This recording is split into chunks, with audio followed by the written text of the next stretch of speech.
Mari kita bersatu di dalam doa.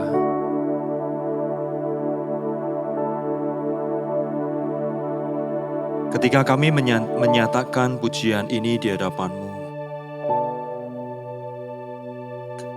kami menyadari ya Tuhan bahwa jikalau bukan karena kasih-Mu, kami kehilangan makna dan tujuan hidup. Dan biarlah kiranya ketika kami mengenal-Mu, dikasihi oleh-Mu, kiranya hidup kami boleh dibentuk seturut apa yang menjadi mau-Mu. Kami diciptakan untuk-Mu, dibentuk bagi kemuliaan-Mu. Karena kami diciptakan menurut gambar dan serupa Allah. Dan kami diciptakan untuk kami boleh menikmati Engkau, memuliakan Engkau. Karena itu ya Tuhan, ketika kami menyanyikan pujian ini, sekali lagi Tuhan tolong kami. Biarlah kami memahami bahwa hidup ini adalah hidup yang menjadi sebuah persembahan yang hidup di hadapan Tuhan. Jadilah kehendak-Mu dan tuntun kami di tengah hidup kami. Dan biarlah hidup kami boleh selaras dengan apa yang menjadi kehendak-Mu ya Tuhan. Pakailah hidup kami dan bentuk kami. Sebentar kami akan membaca merenungkan firman-Mu, berkati kami ya Tuhan. Beri hati telinga seorang murid bagi kami, untuk kami boleh dengar-dengaran akan firman-Mu. Kami berdoa bersyukur, dan biarlah Engkau menolong setiap kami. Di dalam nama Tuhan Yesus kami berdoa. Amin.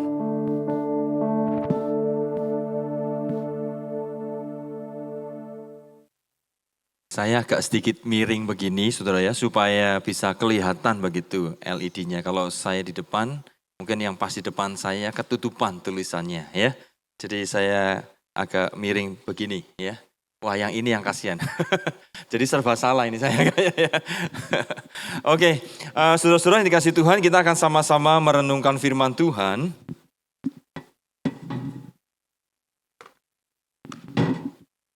Satu bagian firman Tuhan yang akan kita renungkan bersama terambil dari 2 Korintus 6 ayat 11 sampai yang ke-18 ya.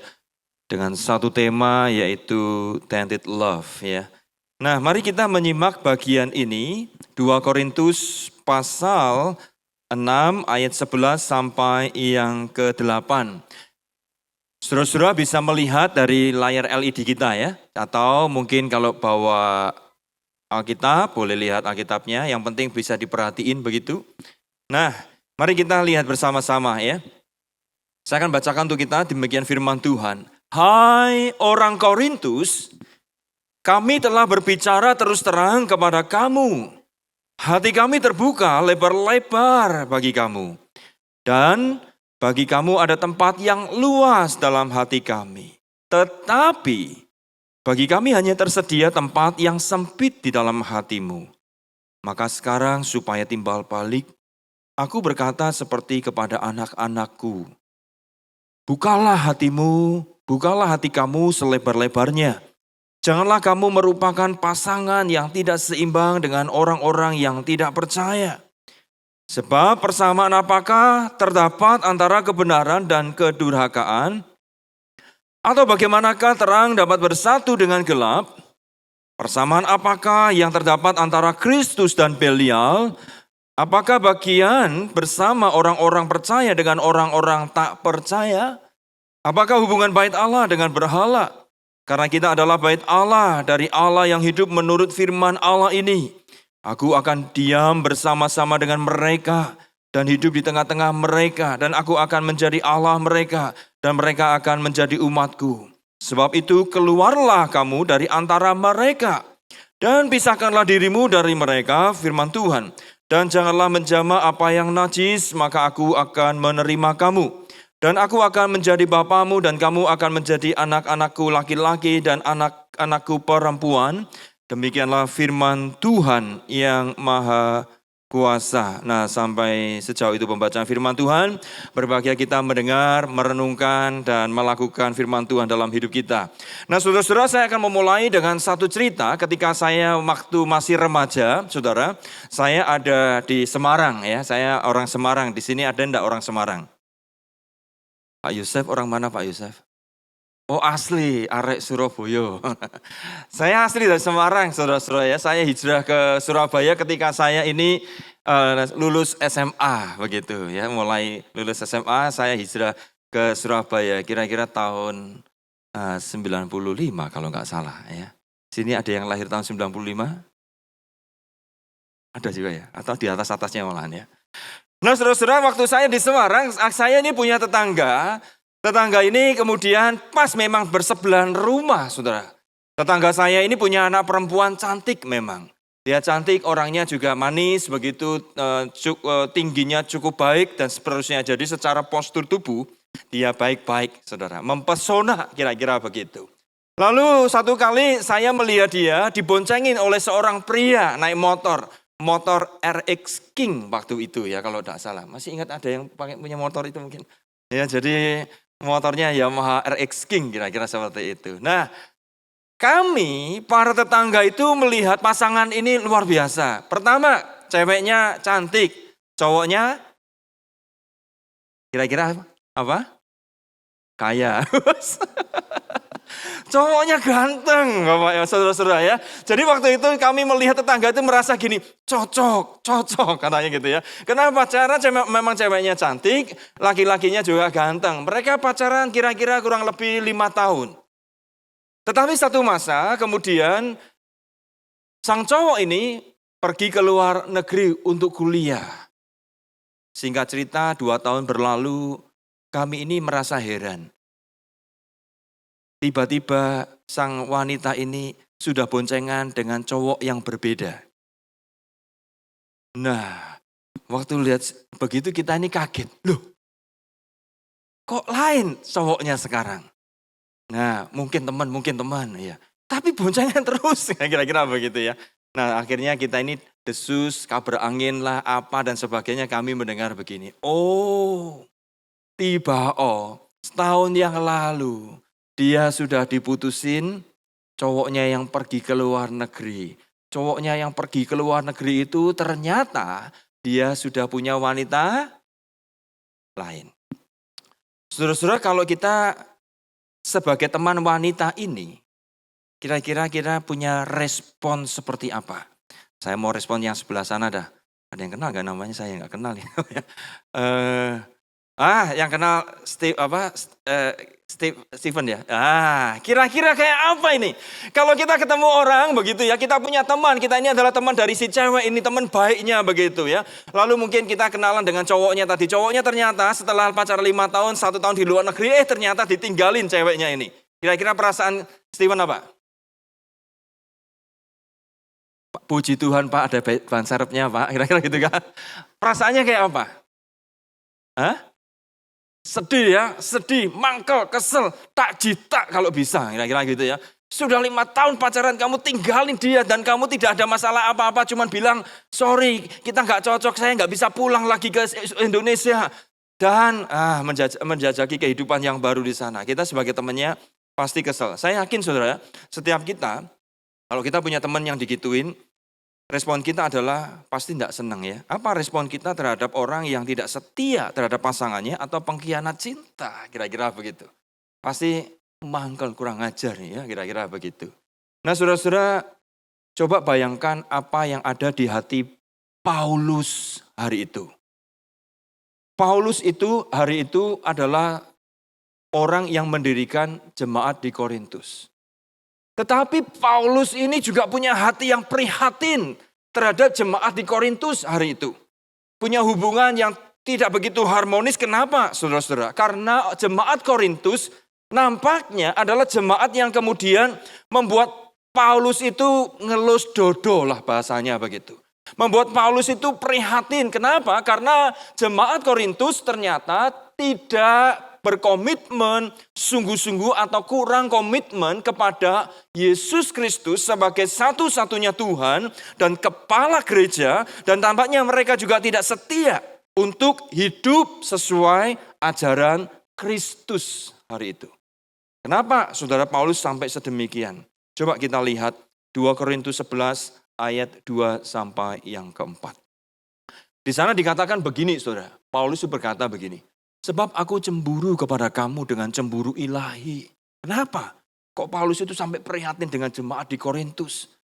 Karena aku telah mempertunangkan kamu kepada satu laki-laki untuk membawa kamu sebagai perawan suci kepada Kristus. Seolah-olah ini jemaat dengan Kristus. Makanya menjadi gambaran tentang pernikahan, bukan? Suami-suami kasihlah istrimu. Kan gitu ya. Seperti apa Kristus mengasihi jemaat. Betul ya? Nah, saudara-saudara, Paulus itu berkata begini. Tetapi aku takut kalau pikiran kamu disesatkan dari kesetiaan kamu yang sejati kepada Kristus. Sama seperti Hawa diberdayakan oleh ular itu dengan kelicikannya. Sebab apa? Kamu sabar saja jika ada seorang datang memberitakan Yesus yang lain daripada yang telah kami beritakan. Atau memberitakan kepada kamu roh lain daripada yang telah kamu terima. Atau Injil yang lain daripada yang telah kamu terima. Saudara, nampaknya orang-orang jemaat Korintus ini tidak memiliki satu komitmen mempertuhankan Yesus, tetapi gampang juga mengabaikan, melupakan, atau justru mencari ajaran yang lain juga, menerima hal yang lain juga. Nah, saudara-saudara, ketika seseorang itu kehilangan cinta kepada Kristus, biasanya dia mudah berpaling dari Kristus. Tadi Patrick namanya. Nah, Patrick sempat ngomong begini, cerita tentang Petrus yang ditanyain Tuhan Yesus. Kenapa Petrus ditanyain Tuhan Yesus? Karena Petrus pernah menyangkal, betul ya? Komitmennya tidak utuh. Sehingga Petrus ketika kebangkitan Tuhan Yesus berjumpa dengan Petrus, Tuhan Yesus bertanya, apakah engkau mengasihi aku? Sekali. Tuhan kau tahu, bla bla bla. Petrus, apakah engkau mengasihi aku? Ya, itu ada pemakaian bahasa agape, filia begitu ya. Tapi poinnya adalah Tuhan Yesus ingin mengkonfront. Kalau kamu mengasihi aku, pasti kamu punya komitmen. Karena setelah itu saudara-saudara, Petrus ini akan punya tugas besar memang. Nah, kalau orang tidak mencintai dengan seutuhnya, biasanya itu akan sulit untuk setia. Nah, akibat rendahnya komitmen jemaat Korintus terhadap Kristus. Yang terjadi apa? Kalau kita membaca surat Paulus kepada jemaat di Korintus, suratnya sampai 2. Bahkan beberapa pengamatan suratnya lebih dari 2 sebetulnya. Kenapa? Karena banyak hal. Nah, akibat dari rendah komitmen mereka terhadap Kristus, mereka menjadi orang Kristen duniawi, saudara-saudara. Mereka mengalami degradasi moral, tidak tertib hidup di 1 Korintus pasal 5, di sana disebutkan. Lalu percabulan dan perkawinan yang tidak sehat di 1 Korintus 6 ayat 12 sampai pasal 7 ayat 16. Lalu juga kehilangan identitas diri dan pudarnya kehidupan Kristen yang takut akan Allah. Orang Kristen yang suam-suam, orang Kristen yang tidak punya komitmen, saudara.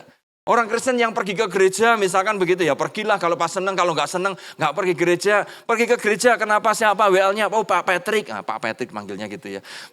Misalkan gitu. Tapi kalau bukan dia aku nggak mau datang, misalkan begitu. Saudara, ada orang yang komitmennya kepada Kristus itu rendah. Sehingga konsepnya, pandangannya, hidupnya itu tidak mengerti bagaimana sejajar selaras dengan kehendak Kristus. Nah, saudara, salah satu yang menjadi masalah adalah begini. Ini yang kita baca tadi ya, sesuai tema ini saudara ya. Mereka itu membangun komitmen hidup bersama atau dengan orang lain yang tidak percaya itu tanpa memperhatikan keseriusan relasi komitmen mereka terhadap Kristus. Coba kita lihat saudara ya. Mari kita perhatikan ayat yang kita baca tadi.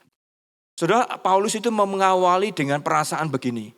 Kamu itu loh, sudah tak pertunangkan dengan Yesus. Kamu itu jemaat Kristus kepalanya, kamu tubuhnya. Tetapi kenapa kamu itu masih tidak ngerti, nggak setia, tidak punya komitmen serius untuk mengasihi, mencintai Kristus. Dan bukan hanya itu saudara.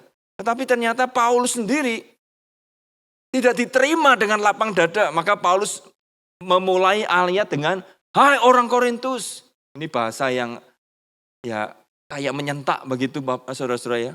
Kami telah berbicara terus terang kepada kami membuka hati lebar, tetapi kamu sempit hatinya membuka untuk kami. Nah, apa yang kemudian dikatakan, ngomong seperti kanak-kanak. Seperti kanak-kanak yang susah diatur kira-kira begitu. Lalu bukalah hati kamu lebar-lebar. Janganlah kamu merupakan pasangan yang tidak seimbang dengan orang-orang yang tidak percaya, katanya. Lalu alasannya apa? Bayangin tuh, alasannya itu dari sebab sampai yang maha kuasa. Itu alasan Paulus menjelaskan kenapa jangan merupakan pasangan yang tidak seimbang. Nah saudara, mari saya memberikan ilustrasi seperti ini saudara ya. Saudara, kita bukan berarti tidak boleh berteman dengan orang non-Kristen. Kita boleh berkenal. Kalau kita tidak boleh berkenalan, hidup bersahabat dengan mereka, misalkan non-Kristen, wah berarti kita ditarik aja dari dunia. Karena kita dipanggil menjadi garam dan terang dunia. Betul ya? Nah, tetapi yang menjadi masalah itu begini. Setiap orang itu punya Tuhannya. Walaupun dia seorang ateis, saudara, dia punya Tuhannya. Seorang ateis, Tuhannya siapa kira-kira? Hah? Dirinya. Maunya, itu kan gitu ya. Pokoknya dia mengikuti apa yang menjadi kehendaknya. Orang-orang tertentu yang punya kepercayaan tertentu, ya itulah Tuhannya, kira-kira begitu. Nah, Paulus itu berkata kepada jemaat di Korintus, kita berteman boleh. Tetapi Paulus juga mengingatkan, pergaulan yang buruk merusak kebiasaan yang baik, saudara. Nah, hati-hati conversation, percakapan, diskusi yang kemudian membuat kita ini punya satu kehidupan yang dipengaruhi begitu ya. Yang kehidupan kemudian kita ini tidak lagi setia kepada Kristus, ini bahaya, saudara. Nah, Paulus berkata begini, tidak mungkin kita ini membangun janji, ikatan perjanjian dengan mereka. Paulus begini berkata, janganlah kamu merupakan pasangan yang tidak seimbang dari orang-orang yang tidak percaya. Pasangan itu maksudnya membangun komitmen hidup. Ya kalau digampangkan itu ya kayak orang pernikahan, percintaan begitu ya. Nah saudara-saudara, kenapa? Karena pertama adalah begini, Tuhannya itu berbeda. Tuhannya berbeda, setiap kita ini digerakkan oleh Tuhan kita. Makanya saya bilang walaupun orang ateis pun dia punya Tuhan. Walaupun dia ngomong aku enggak punya Tuhan. Dia punya Tuhan secara praktis, yaitu apa? Kehendaknya sendiri, dirinya sebagai Tuhan. Nah kalau orang sudah punya Tuhannya, pasti konsep hidupnya juga berbeda. Akan seturut dengan apa menjadi kepercayaannya itu. Nah saudara-saudara, Paulus ngomong begini, kalau kamu enggak percaya, kamu mau ikutin keinginanmu begitu ya. Lalu mengikat perjanjian dengan orang yang belum percaya mau hidup bersama misalkan begitu. Maka yang terjadi adalah kamu pasti tidak akan berkomit kepada Kristus. Kamu pasti akan meninggalkan Kristus. Atau kamu tidak akan setia kepada Kristus. Saudara, saya punya teman dulu di Semarang ya. Teman satu remaja, dia juga duet dengan saya nyanyi begitu kalau di gereja. Dan satu masa dia dikenalkan oleh seorang pria. Dia wanita dikenalkan oleh seorang pria. Nah sayangnya saudara, pria ini adalah bukan orang Kristen. Nah satu masa kemudian keluarganya itu berkata begini, "Tidak apa-apa sama dia toh orangnya baik, sayang perhatiin keluarga kita loh." Nah kira-kira begitu ya. Dan juga perhatiin kamu orangnya juga sopan daripada orang yang ada di Fungsian. Ada ya, enggak Fungsian kan tadi Semarang bukan ikan Surabaya. Nah lalu orang ini saudara diberitahu begitu terus oleh keluarganya. Dan ketika kami kemudian dengar, teman-temannya ini mendengar, kita ini sudah ngomong begini. Tapi hati-hati loh, tapi hati-hati sekarang lagi booming. Pertama nyenengin kamu, tapi kemudian otoriter atas kamu. Nah saudara, kami ini sudah ngomongin. Tapi orang ini berkata begini, ya gak apa-apa sih, memang baik kok orang tuanya juga kenal keluarga kami. Dia juga kelihatan baik, ya sudah. Akhirnya mereka menikah. Saudara ngerti? Ketika mereka menikah, kemudian wanita ini, teman perempuan ini datang, teman perempuan saya ini datang, saudara. Ibadah, nangis. Dia ngomong gini, aduh aku menyesal. Aku menyesal menikah sama dia. Tak pikir dulu tuh baik, orangnya sopan, orangnya perhatian. Ternyata tidak. Itu pas datang, pas hari Natal, saudara. Jadi setahun itu gak ibadah setelah menikah. Tapi hari Natal datang, lalu dia ngomong, aku diizinkan pergi ke gereja pas hari Natal saja. Jadi aku ini kangen sama teman-teman dan nangis, saudara. Dia menyesal. Mau pisah juga kayak apa? Mau pisah kok rasanya ya enggak elok dan sebagainya. Lalu singkat cerita, saudara. Itu masih boleh datang Natalan ya. Lama-kelamaan setelah punya anak, dia ngomong tidak boleh pergi gereja. Harus sama seperti dia. Aku kepala keluarga loh. Aku suamimu, kamu istriku. Kamu harus nurut aku. Udah, gak bisa ngapa-ngapain saudara. Yang ada cuman penyesalan. Nah saudara, perhatiin apa yang terjadi pada Salomo. Ya. Salomo ini adalah raja yang bijaksana saudara. Luar biasa. Orang-orang pada heran dengan hikmatnya. Bagaimana dia punya kekayaan. Bagaimana hikmatnya orang datang dan sebagainya. Tetapi raja yang bijaksana ini kemudian menjadi raja yang begitu bodoh. Kenapa? Karena dia tidak lagi takut Tuhan.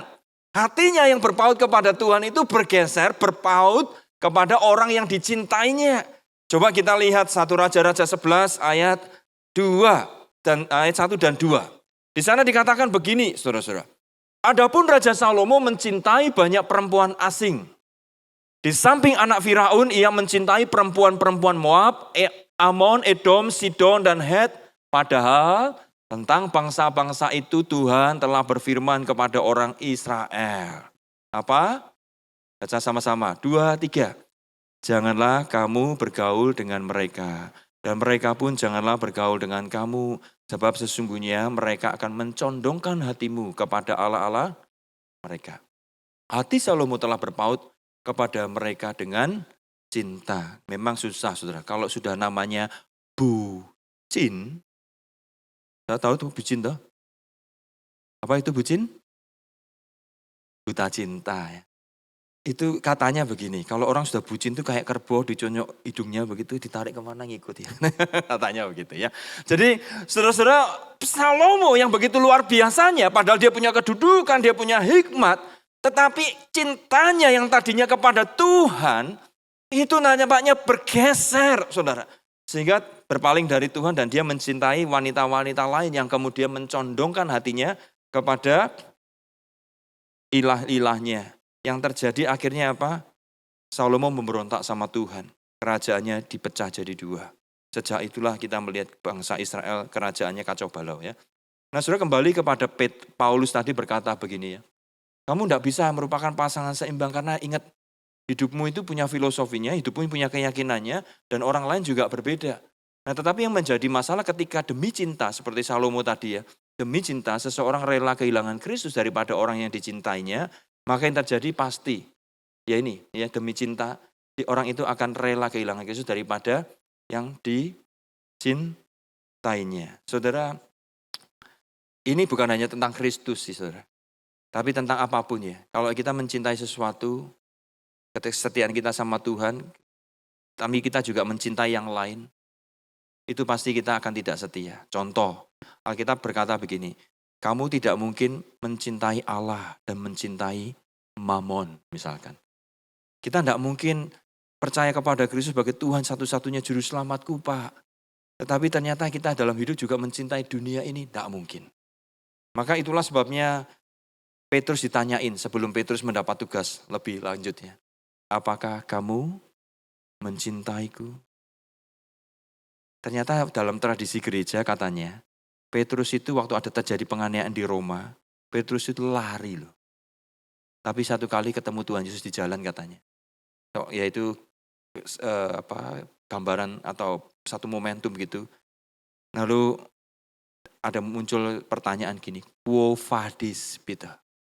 Ya jadi quo vadis ya, istilah quo vadis itu kan mau kemana. Nah makanya istilah quo vadis ini muncul ya, kita kenal istilah quo vadis ya, bahasa Latin ya. Nah kemudian apa yang terjadi? Petrus balik. Tadinya mau lari. Tapi ketika dengar kata itu, dia ingat bagaimana Kristus mengasihi dia.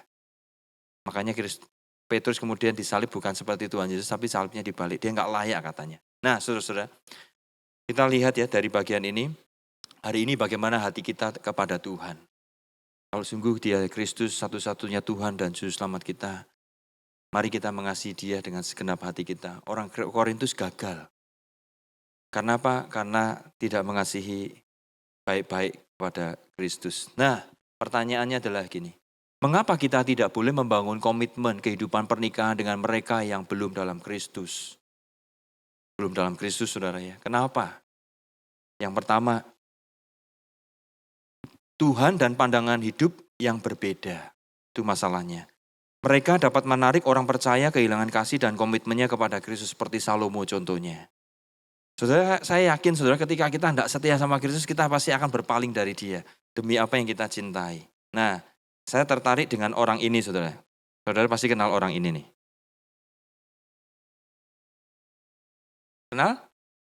Oh, gak suka lihat sinetron kayaknya. Kenal gak ya? Gak kenal ya? Nah, betul, berarti gak suka sinetron. Biasanya AI yang tahu malahan. Nah, seru-seruan kasih Tuhan, ini seorang artis ya. Kalau nggak salah ini bacanya Antonio Blanco ya. Dan Zu Abbas. Itu putus itu bukan namanya loh ya. Itu disebutkan putus maksudnya begitu. Jadi pacaran kemudian putus. Tetapi saya tertarik dengan apa yang menjadi kalimat di situnya loh saudara. Dia mengatakan begini. Secinta apapun, aku tak akan merebut kamu dari Tuhanmu. Dan sebahagia apapun aku saat bersamamu, takkan kutinggalkan Tuhanku. Saya permisi tanya sama saudara. Kalau saudara nggak tahu mereka ya aman lah ya gitu kira-kira. Kira-kira laki-laki ini punya agama apa? Perempuan ini punya agama apa? Laki-lakinya agama apa kira-kira? Hah? Kristen, sebelah sini ngomong Kristen. Sebelah sini ngomong apa? Laki-lakinya agama apa? Nggak beragama gitu. Hah? Hindu. Loh diketawain ya, dibilang Hindu ketawain. Agamanya apa kira-kira? Konghucu. Nah, jadi ini ada Kristen, Konghucu, Hindu itu sama Buddha gitu ya. Nah, yang perempuan Muslim saudara. Yang laki-laki ini Hindu. Waktu saya baca kalimat ini ya, ini tidak tahu yang ngomong yang mana nih, laki-laki atau yang perempuan. Kayaknya yang laki-laki. Kalau orang ini bisa begitu saudara, apalagi kita orang Kristen, yang tahu Tuhan kita itu hidup. Tuhan yang benar, yang mengasihi kita, yang rela mati demi kita. Yang mengasihi kita dengan penuh pengorbanan. Mengasihi kita bahkan ketika kita belum sanggup mengasihi dia. Kalau orang seperti ini saja saudara bisa ngomong begini ya. Secinta apapun aku tak akan merebut kamu dari Tuhanmu. Dan sebahagia apapun aku saat bersamamu tak akan kutinggalkan Tuhanku. Jadi saudara Paulus itu sampai kesal dengan jemaat Korintus itu karena jemaat Korintus tidak ngerti. Kamu udah ngerti toh dia itu Tuhan yang mengasihi kamu. Kenapa kamu tidak bisa sungguh-sungguh mengasihi dia dan berkomitmen hidupmu sebagai persembahan yang hidup bagi dia dan seterusnya. Lalu yang kedua saudara, Nah berkaitan dengan kehidupan komitmen rumah tangga begitu ya. Nah ini yang menarik ya, yang kedua adalah begini. Kehidupan pernikahan itu adalah lifelong journey saudara, of learning to love like Christ. Nah kalau pasangan kita ini berbeda, tidak pernah ngerti Kristus kayak apa, bagaimana dia bisa menolong kita untuk membangun kehidupan kita yang kemudian mengarah kepada Kristus. Lalu bukan hanya itu saja saudara, Christ is not merely a means for a better relationship with your spouse ya. Jadi Kristus itu bukan hanya sekedar sarana bagaimana kemudian kita membangun relasi dengan pasangan kita. Memang Kristus menjadi contoh bagi kita dan seterusnya. Tetapi yang menarik adalah begini. Pasanganmu itu adalah cara di mana kita ini bisa membangun kehidupan relasi kita dengan Kristus atau serupa dengan Kristus. Bagaimana pasangan kita itu kemudian lewat dia, kita ini juga yang kadang-kadang seringkali gagal sebagai kepala keluarga. Atau kadang-kadang kita gagal sebagai ibu, seorang istri. Kita ini kemudian dikembalikan lagi kepada Kristus. Nah, pasangan itu berjalan bersama mengarah kepada Kristus. Nah, kalau tidak satu pasangan, beda begitu, ceritanya udah jalannya lain. Itulah nanti jadinya seperti Salomo, saudara. Mana yang mau ngalah ini kira-kira? Kalau nggak ada yang mau ngalah, berantem. Kalau yang ngalah, nah ngalahnya tentunya kita tahu. Pilihlah yang benar, ya maksudnya begitu. Itulah sebabnya Paulus itu berkata begini ya, sekali lagi. Janganlah kamu merupakan pasangan yang tidak seimbang dengan orang-orang yang tidak percaya. Kenapa? Sebab persamaan apakah terdapat antara kebenaran dan kedurhakaan? Atau bagaimanakah terang dapat bersatu dengan gelap? Saudara harus menjadi terang, bukan menjadi gelap. Saudara harus menerangi. Maka sebelum menikah misalkan ya, masih pacaran nih, misalkan pacaran sama orang yang beda agama nih. Pastikan dulu saudara ya, dia memang mengenal kebenaran, mengerti kebenaran Injil, mengerti Kristus. Kalau tidak, Pak, kalau orangnya enggak mau kayak apa, Pak? Ya jawablah seperti ini, secinta apapun aku tak akan merebut kamu dari Tuhanmu. Dan sebahagia apapun aku saat bersamamu, makan berdua di depan lilin, mati lampu soalnya. Saudara ya, tak akan kutinggalkan Tuhanku. Nah, itu namanya komitmen sama Tuhannya. Kalau orang bukan Kristen bisa begini loh saudara. Masa kita yang orang Kristen, yang anak-anak Tuhan, tahu Tuhan kita hidup, tahu Tuhan kita hadir di dalam sejarah yang real, yang nyata menyelamatkan kita. Masa kita tidak bisa komit sama dia sih? Gara-gara cinta. Nah saudara, Tuhan menghendaki kita berkomitmen sama dia. Paulus ingatkan jemaat di Korintus. Kamu sudah dipertunangkan dengan Kristus loh. Kamu jangan kianati Kristusmu loh. Kalau kamu kianati, aduh susah hati Paulus. Susah hati. Karena mereka mencintai Kristus yang lain, Injil yang lain dan sebagainya. Di tengah pergumulan kita hari ini, saudara ingat, kita sudah dikasihi Kristus dan biarlah kita mengasihi dia dengan segenap hati kita. Mari kita tundukkan kepala kita satu dalam doa.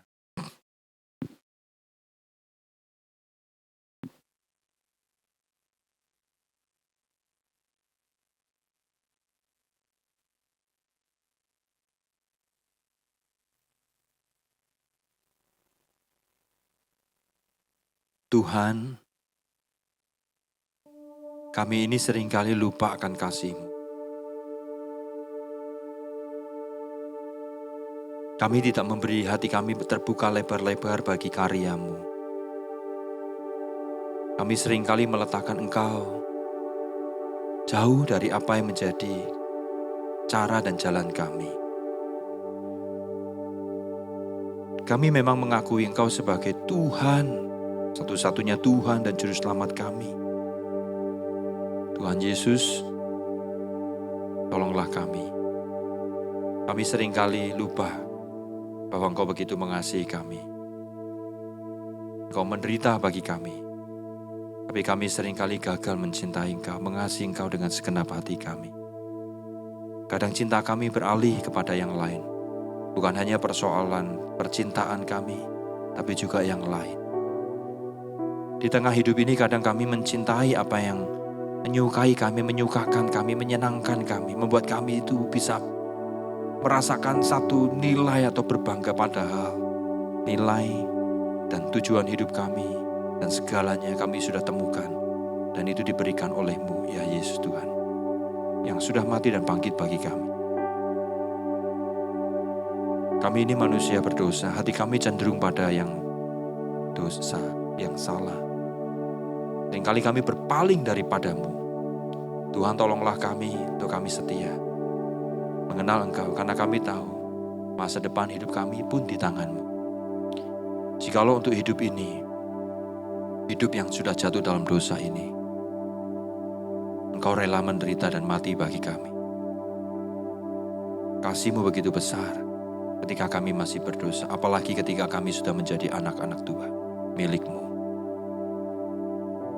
Engkau juga mengasihi kami dengan kasih yang tak terbatas, anugerah yang melimpah itu. Tapi kami seringkali gagal untuk mengasihi Engkau dengan segenap hati kami. Tuhan ampuni kami, dan terus tolong kami untuk kami mengerti bagaimana kami membawa hidup ini sebagai persembahan yang hidup di hadapan Tuhan. Karena masa depan kami, kehidupan kami, tentulah ada di tangan-Mu ya Tuhan. Dan Engkau merencanakan rancangan yang baik bagi kami. Hanya saja seringkali Engkau mengizinkan kami melewati dinamika kehidupan, tantangan, pergumulan. Karena Engkau sedang membentuk kami, menguji kami, apakah kami mencintai Engkau dengan segenap hati kami, ataukah kami mencintai yang lain. Apakah kami mempercayai Engkau